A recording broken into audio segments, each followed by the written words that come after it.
My teacher used to say, if you want to be a painter, you have to know everything.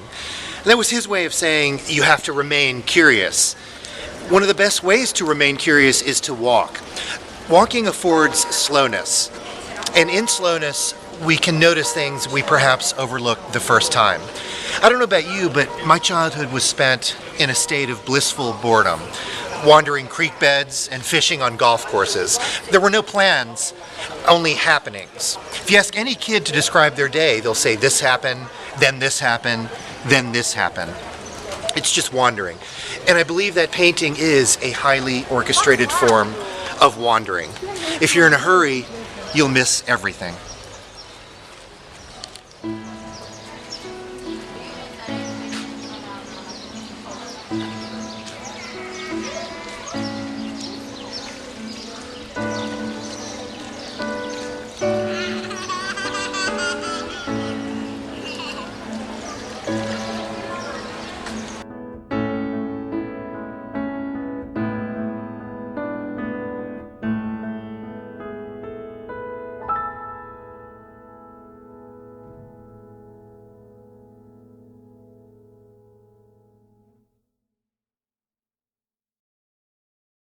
I have the best job in the world. If you're a painter, so do you. I make a living off of my work now, but it wasn't always that way. I had a lot of odd jobs in the past, but it was always to support making my paintings. So in a sense, I've never worked a day in my life.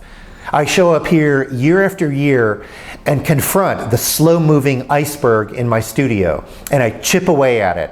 And whenever a piece breaks off, I get a painting. Every morning I ride the #1 Express subway train from the Upper West Side down here to the Flatiron District to come to work. And I ride a crowded subway car with my beloved fellow New Yorkers. Most of them dress in black or gray business suits. Some wear silk dresses. I dress like a middle-aged, overweight guy going to a keg party. They carry briefcases and backpacks. This morning I carried a rubber hose and a DVD box set of Green Acres. I have a weird job, but the thought of not doing it is weirder. As we roar past those local stations on the express train, I like looking at the window, watching the signs that adorn the white tile walls roar past us in a prismatic blur. And as I look at them, I can partially recognize shapes and colors, but I can't describe anything.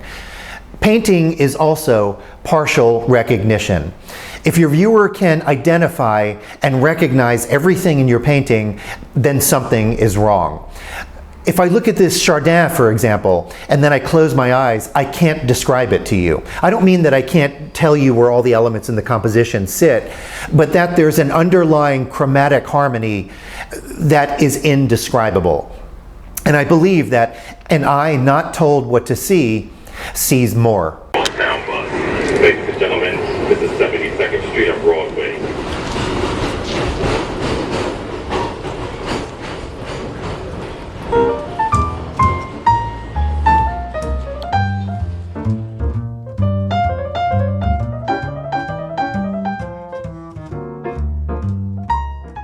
As I said at the top, art is a highly organized form of wandering.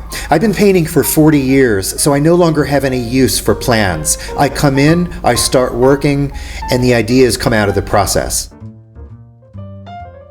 All of my paintings begin and end with tangible things that the viewer can relate to. A buttery brushstroke doesn't need to be anything other than a buttery brushstroke. Time for lunch.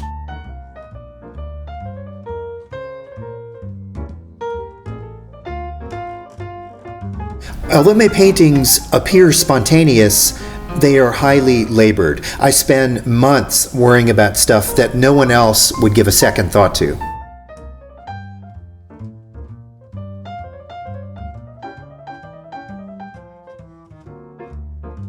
When something easy is made to appear difficult, it's entertainment. When the difficult appears easy, it's art. And that, I'm starting to learn, is the real secret. To make it appear spontaneous and effortless when it is neither. This is my desk where I spend the first hour or so of every morning on paperwork and correspondence. And as you can see, I have the 2 computer terminals, my phone, fax machine, printer, everything I need to run my studio business. When you're starting out as a painter, you have to do everything yourself, which includes writing press releases.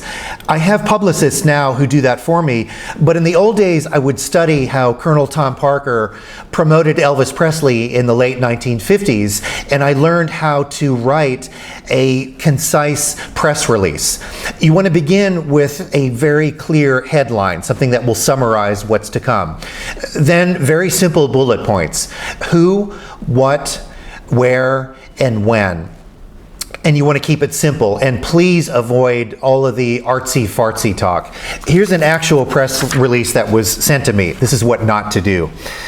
As momentary replicas become clarified through boundaried and personal praxis, the viewer is left with a clue to the possibilities of our condition. What the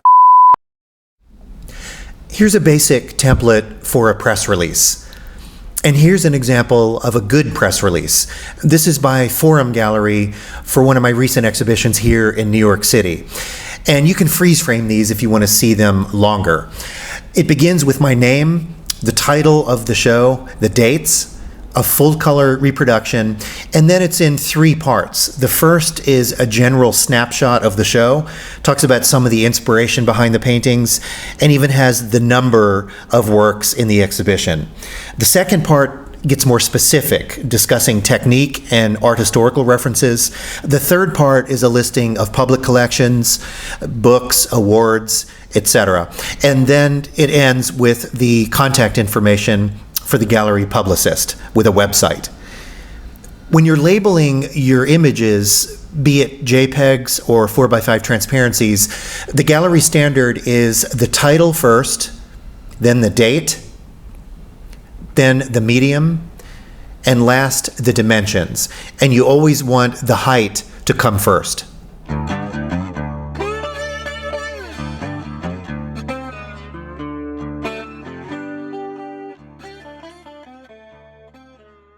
Here's a beautiful alternative to purple. This is primary magenta, transparent.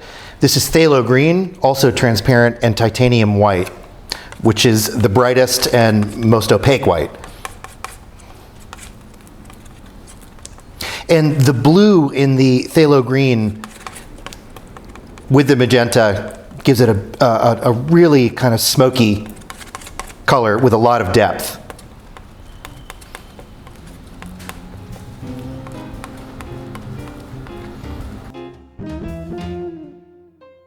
That smoky gray color, I think, works beautifully with all the corals and blues and greens in this one.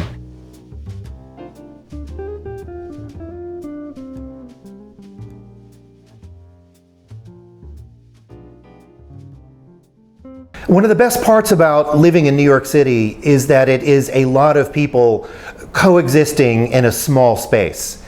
And whenever that happens, a kind of middle ring of friendships develop, unlike anything I've ever experienced anywhere else.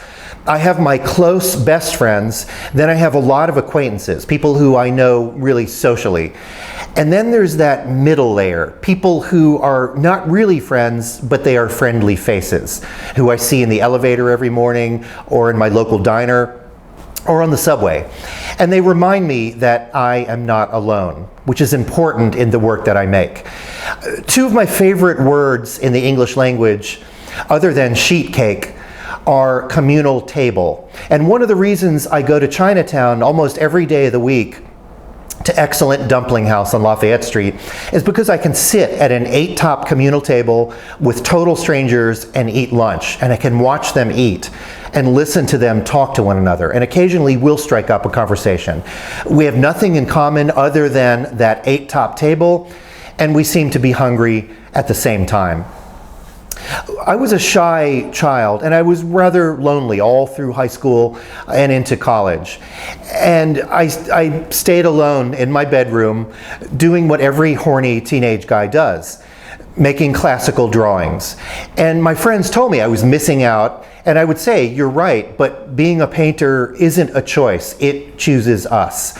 I only knew how to stay in my room and make my drawings. And my very practical mom was concerned that I'd never make a living as a painter.